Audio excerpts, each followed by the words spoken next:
കനത്ത മഴയിൽ പത്തനംതിട്ട ആറന്മുളയിലും വെള്ളം കയറി. പമ്പയും മണിമലയാറും മീനച്ചിലാറും കരകവിഞ്ഞൊഴുകുന്നു. സ്ഥലത്ത് അതീവ ജാഗ്രതാ നിർദ്ദേശം നൽകിയിട്ടുണ്ട്. ആറന്മുളയിലെ ഇടറോഡുകൾ ഉൾപ്പെടെ വെള്ളത്തിനടിയിലാണ്.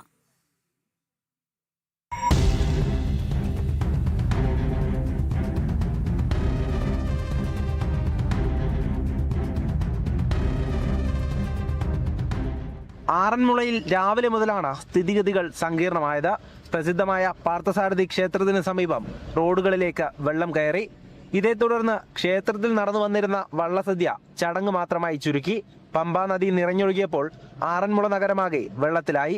മുൻപ് 2018 പ്രളയത്തിലാണ് ഇങ്ങനെയൊരു സാഹചര്യം ഉണ്ടായിട്ടുള്ളത്. നേരത്തെ 2018 കണ്ടിട്ടുള്ളൂ അല്ലേ? അതേ ഉള്ളൂ.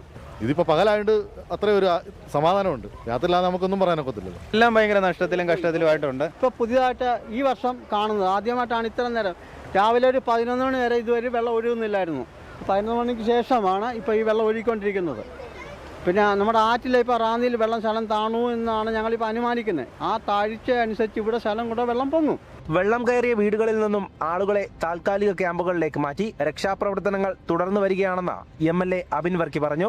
അപ്പോൾ ഇനി നമ്മൾ ഏറ്റവും കൂടുതൽ ശ്രദ്ധിക്കേണ്ടത് ആറന്മുളയിലാണ്. കാരണം ആറന്മുളയിലാണ് കൂടുതൽ കാര്യങ്ങൾ നമുക്ക് ചെയ്യേണ്ടതുണ്ട്. ഇപ്പോൾ തന്നെ നമ്മൾ NDRFൻ്റെയും ഫയർഫോഴ്സിൻ്റെയും സംഘങ്ങൾ എല്ലായിടത്തും ഉണ്ട്. രാവിലെ തന്നെ ഇത് മുന്നിൽ കണ്ടുകൊണ്ട് ക്യാമ്പുകൾ തുറക്കുകയും ആ ക്യാമ്പുകളിലിട്ട് ആളുകളെ മാറ്റി പാർപ്പിക്കുകയും ചെയ്തിട്ടുണ്ട്.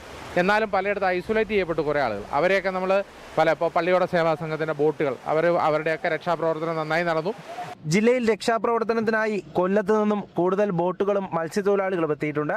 രാത്രിയിലും മഴ കനത്താൽ കൂടുതൽ ആശങ്കാജനകമാണ് കാര്യങ്ങൾ. ജനം, പത്തനംതിട്ട.